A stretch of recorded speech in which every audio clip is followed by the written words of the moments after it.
प्रिय विद्यार्थियों, वेलकम। हमने पिछले वाली क्लास में मुहावरे पढ़े थे। आज हम पढ़ेंगे लोकोक्तियाँ।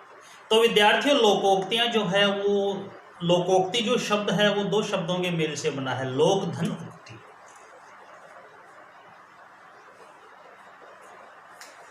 लोकोक्ति जो है दो शब्दों के मेल से बना है।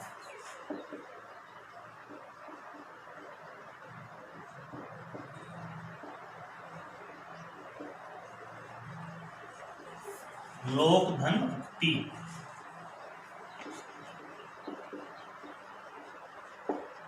लोकोक्ति शब्द जो है वो दो शब्दों के मेल से बना है, लोक धन उक्ति। यानी कि लोगों में या इस संसार सागर में या जगत में लंबे समय से प्रचलित जो भी कथन है उसको हम लोकोक्ति के नाम से जानते हैं। लोकोक्ति का संबंध जो है वो किसी घटित घटना से होता है और लोकोक्तियाँ और जो मुहावरे होते हैं उनका प्रयोग हम अपनी भाषा में करते हैं तो हमारी भाषा जो है बड़ी प्रभावी बनती है, आकर्षक बनती है और हम अपनी भाषा में लोकोक्ति और मुहावरों का प्रयोग करके अपनी जो भाषा है उसको और भी सही तरीके से हम प्रस्तुत कर सकते हैं। लोकोक्ति को दूसरे शब्दों में हम कहावत के नाम से भी जानते हैं। लोकोक्ति को हमें कहावत के नाम से भी जानते हैं। लोकोक्ति को कहावत भी कहा जाता है। अब हम बात करते हैं लोकोक्ति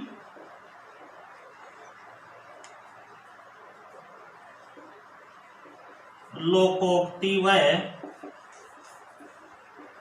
मुहावरे में अंतर। लोकोक्ति और मुहावरे में विद्यार्थियों कुछ अंतर होता है। जैसे नंबर 1 बात करें कि मुहावरा जो होता है कोई भी वाक्य होता है उसका अंश होता है, यानी कि मुहावरा जो है वाक्यांश होता है और लोकोक्ति जो होती है अपने आप में पूर्ण होती है। नंबर 2 पे बात करें कि मुहावरा जो होता है उसमें लिंग, वचन, काल आदि के अनुसार कुछ परिवर्तन आ सकता है, लेकिन लोकोक्ति में वाक्य में प्रयुक्त होने पर किसी भी प्रकार का कोई भी परिवर्तन नहीं आता है। अगर इसकी तीसरी विशेषता की बात करें, अंतर की बात करें, तो मुहावरे के अंत में जो क्रिया सूचक शब्द हैं जैसे करना, होना आदि जो भी प्रयुक्त होते हैं, जबकि लोकोक्ति में ऐसा कुछ भी प्रयुक्त नहीं होता है। तो एग्जाम की दृष्टि से हम कुछ मुख्य जो लोकोक्तियां हैं उनके बारे में आज पढ़ते हैं कि हमारी एग्जाम में जो लोकोक्तियां आती हैं और उसका किस तरीके से हम हल करते हैं उन्हीं के बारे में हम देखते हैं। तो विद्यार्थियों, जैसे अपने मुख्य जो लोकोक्तियां हैं उनके बारे में देखते हैं। जैसे नंबर 1 है आगे कुआ पीछे खाई। आगे कुआ पीछे खाई। तो आगे कुआ पीछे खाई इसका अर्थ होता है सब ओर से विपत्ति में फंसना। सब ओर से विपत्ति में फंसना। इसका हमने देखा आगे कुआ पीछे खाई, सब ओर से विपत्ति में फंसना, या फिर दूसरा इसका ऐसा भी बोल सकते हैं चारों तरफ से संकट में फंस जाना। आगे कुआ पीछे खाई, चारों तरफ से संकट ही संकट होना। किसी भी तरीके से हम इसका अर्थ बता सकते हैं। अगर वाक्य में प्रयोग करें आगे कुआ पीछे खाई, सब ओर से विपत्ति में फंसना। एक लड़का जंगल में जा रहा था, आगे उसको शेर मिल जाता है और उसको पेड़ पे भी नहीं चढ़ना आता है, तो इस कंडीशन में हम ऐसा कह सकते हैं कि आगे कुआ पीछे खाई, यानी कि चारों तरफ से वो संकट में फंस गया। दूसरी हम बात करते हैं आ बैल मुझे मार। आ बैल मुझे मार, तो इसका हो गया आ बैल मुझे मार का मतलब होता है जानबूझ करके मुसीबत में फंसना। जानबूझकर मुसीबत में फंसना या जानबूझ करके मुसीबत मोल लेना। आ बैल मुझे मार, जानबूझ करके मुसीबत में फंसना।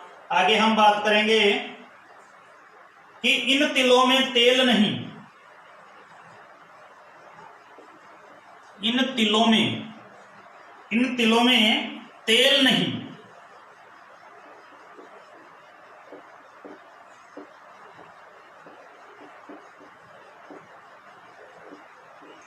इन तिलों में तेल नहीं, इसका हो जाएगा कुछ भी लाभ की संभावना नहीं, कुछ भी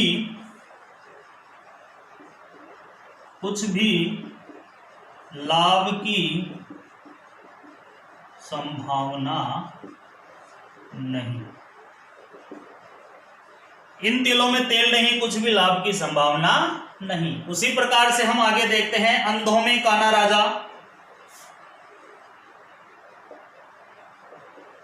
अंधों में काना राजा, अंधों में काना राजा यानी मूर्खों के बीच अल्पज्ञ भी बुद्धिमान माना जाना। मूर्खों के बीच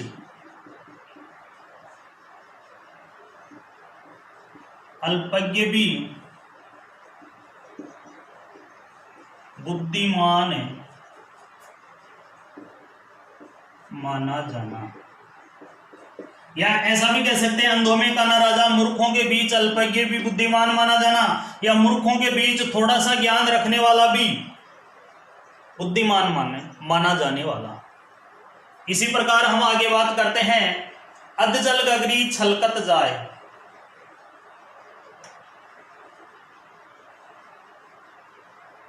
अधजल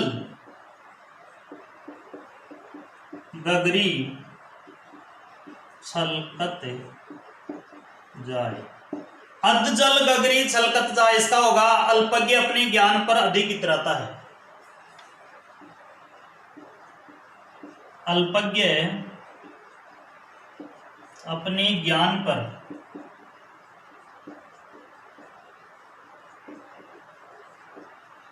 अधिक इतराता है।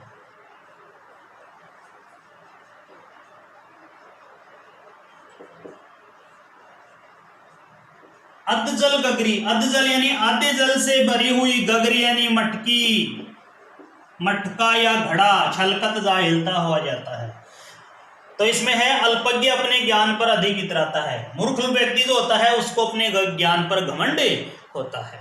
उसी प्रकार हम आगे जो है और देखते हैं कि अपनी करनी पार उतरनी, अपनी करनी पार उतरनी, अपनी करनी पार उतरनी, इसमें होगा मनुष्य को स्वयं के कर्मों के अनुसार ही फल मिलता है। मनुष्य को अपने कर्मों के अनुसार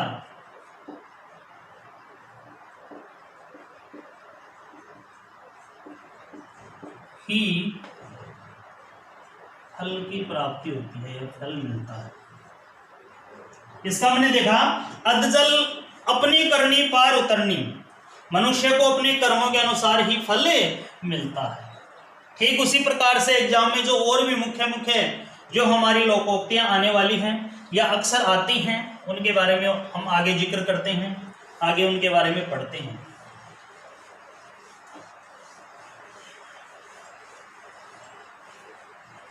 आगे हम बात करते हैं अकल बड़ी या भैंस। अकल बड़ी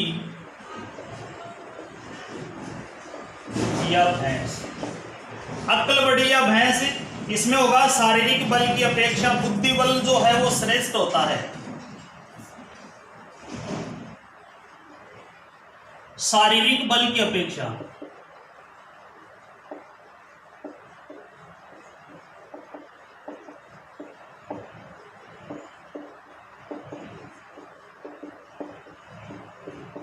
बुद्धि बल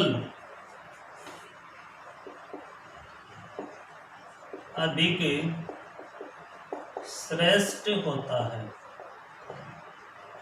हमने देखा शारीरिक बल की अपेक्षा बुद्धि बल जो है वह अधिक श्रेष्ठ होता है। इस प्रकार से आगे हम अगला देखते हैं अगली जो लोकोक्ति है उसके बारे में देखते हैं। अपना रख पराया चख। अपना रख पराया चख। तो अपना रख पराया चख का होगा स्वयं के पास होने पर भी किसी अन्य की जो वस्तु है उसका उपयोग करना। स्वयं के पास होने पर भी दूसरों की वस्तु का प्रयोग करना।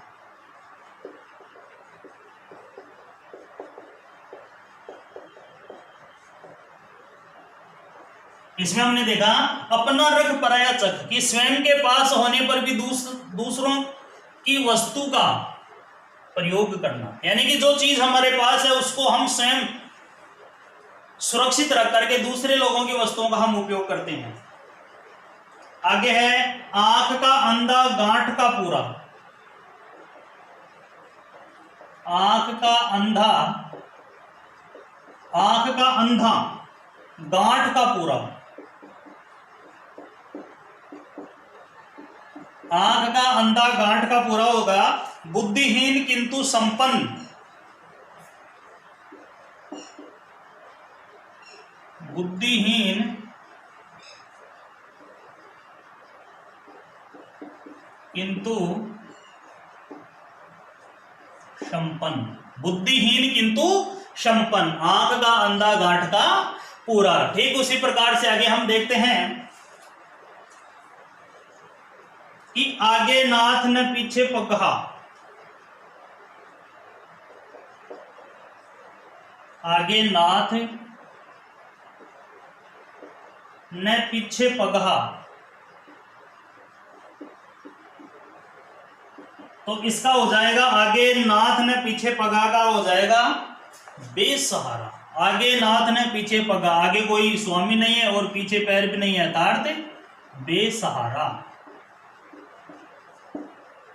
आगे नाथ ने पीछे पगा का अर्थ हो जाएगा बेसहारा।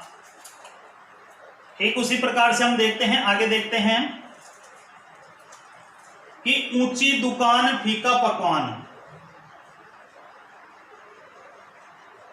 ऊंची दुकान फीका पकवान। ऊंची दुकान फीका पकवान, इसका होगा झूठा दिखावा। ऊंची दुकान फीका पकवान का हो जाएगा झूठा दिखावा। उसी प्रकार आप भले तो जग भला। आप भले तो जग भला, यानी कि हम सही हैं तो हमारे लिए संसार भी सही होगा। इसका अर्थ होता है स्वयं भले होने पर आपको भले लोग ही मिलते हैं। स्वयं भले होने पर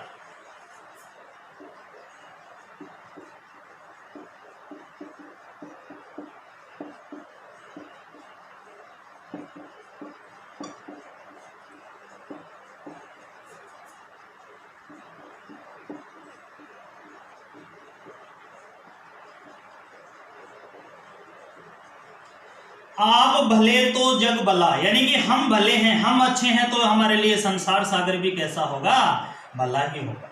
यानी कि इंसान जैसा होता है ना, ये दुनिया उसको वैसे ही दिखाई देती है। इसके बारे में अपने विचार करते हैं कि आप भले तो जग भला, यानी कि स्वयं भले होने पर आपको भले लोग ही मिलते हैं। यानी कि ये जो दुनिया है, जैसी है दुनिया है वैसी दिखाई नहीं देती है, बल्कि हम जैसे हैं वैसे ही हमें ये दुनिया दिखाई देती है। अगर हम इस दुनिया को शक की नज़र से देखते हैं, चोर की नज़र से देखते हैं, तो ये पूरी दुनिया जो है एक शक की दुनिया है, चोर दुनिया है। अगर इस दुनिया में हमें सकारात्मक विचार नजर आते हैं तो हम जैसे होते हैं ना वैसे ही दुनिया होती है। दुनिया की सबसे सच्ची और अच्छी बात यही है। आगे हम इसमें जो और है उसके बारे में अपन देखते हैं कि उल्टे बांस बरेली को, उल्टे बांस बरेली को, उल्टे बांस बरेलिकों का हो जाएगा विपरीत कार्य करना। विपरीत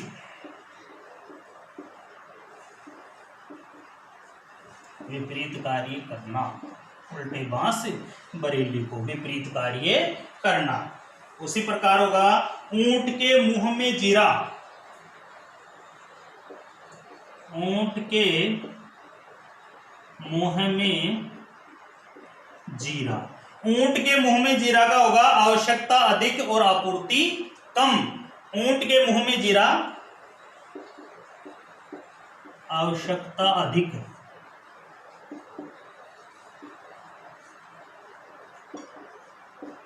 आपूर्ति कम। इसका दूसरा में यह भी कह सकते हैं ऊंट के मुंह में जीरा कि ज्यादा खाने वाले को कम देना। इसका दूसरा अर्थ ये भी निकलता है, एक अर्थ तो ये हो गया कि ऊंट के मुंह में जीरा, आवश्यकता अधिक, आपूर्ति कम। दूसरा ये भी हो सकता है कि ऊंट के मुंह में जीरा का अर्थ होता है ज्यादा खाने वाले को कम देना। ठीक उसी प्रकार से और भी एग्जाम की दृष्टि से जो मुख्य मुख्य हमारी लोकोक्तियां हैं उनके बारे में और पढ़ते हैं।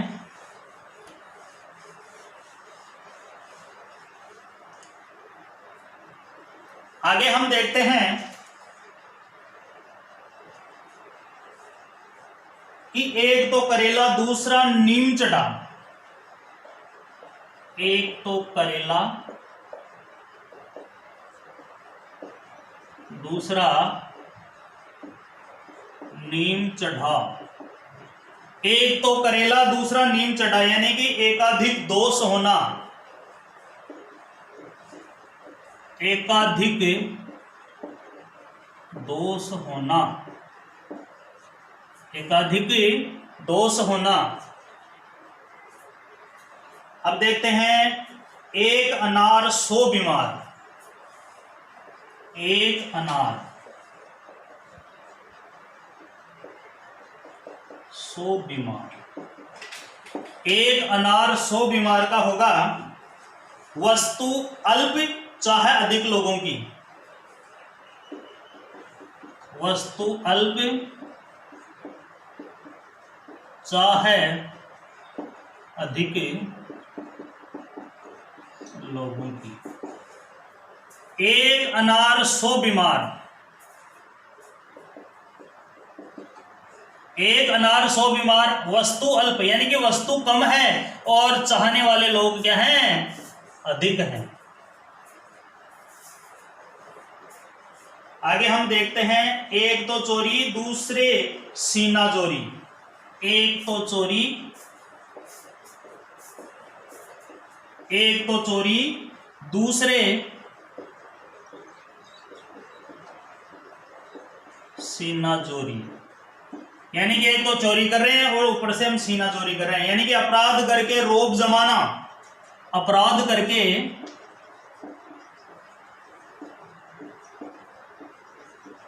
रोब जमाना। गलती करके गलती स्वीकार नहीं करना, ऐसा भी बोल सकते हैं। अपराध करके रोब जमाना या गलती करके गलती स्वीकार नहीं करना। ठीक उसी प्रकार आगे देखते हैं कि एक ही थैली के चट्टे बट्टे होना। एक ही थैली, एक ही थैली के चट्टे बट्टे होना। एक ही थैली की क्या होना, चट्टे बट्टे होना। थैली की जगह हम थाली भी बोल सकते हैं। एक ही थाली के चट्टे बट्टे होना यानी कि सम्मान दुर्गुण वाले एकाधिक व्यक्ति।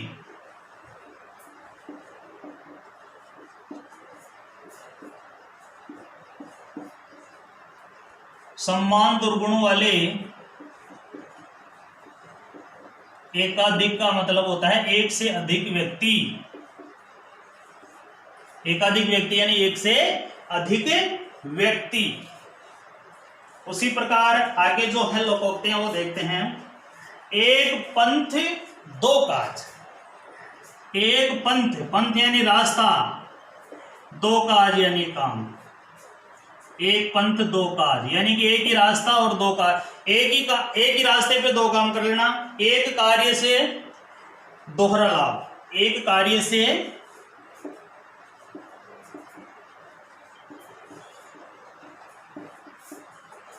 दोहरा लाभ, एक ही कार्य से क्या है, दोहरा लाभ। एक पंथ दो काज, एक कार्य से दोहरा लाभ। उसी प्रकार आगे हम देखते हैं, करे कोई भरे कोई, करे कोई भरे कोई, करे कोई भरे कोई। इसमें देखते हैं, किसी अन्य की करने का फल भोगना, किसी अन्य की करने का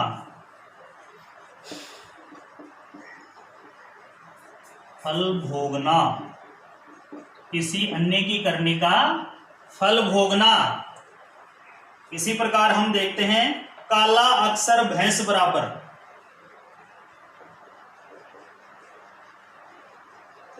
काला अक्षर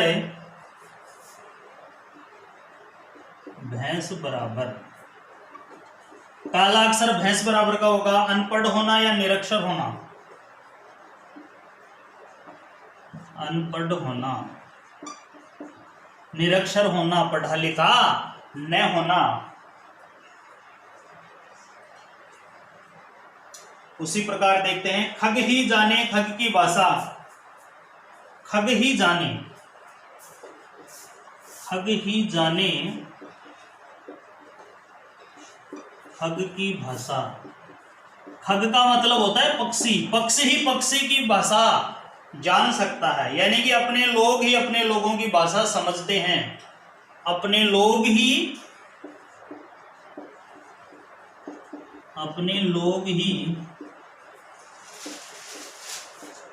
अपने लोगों की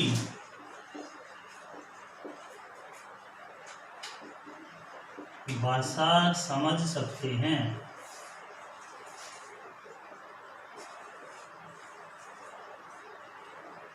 खग ही जाने खग की भाषा, अपने लोग ही अपने लोगों की भाषा समझ सकते हैं। तो विद्यार्थियों, आज हमने व्याकरण का जो टॉपिक है लोकोक्तियां, वो हमने पढ़ा। लोकोक्तियां जो हैं, दो शब्दों के मेल से लोक धन उक्ति इससे बना है, और प्राचीन समय से जो शब्द काम में लिए जा रहे हैं उन्हीं के आधार पर लोकोक्ति हमने देखी। एग्जाम की दृष्टि से, परीक्षा की दृष्टि से जो मुख्य मुख्य लोकोक्तियां हैं और उनका अर्थ जो है हमने देखा। आज की क्लास में इसी के साथ हमारा ये जो व्याकरण का लोकोक्ति का टॉपिक है वो यहीं समाप्त होता है। अगली क्लास में एक नए टॉपिक के साथ फिर से मुलाकात होगी, तब तक के लिए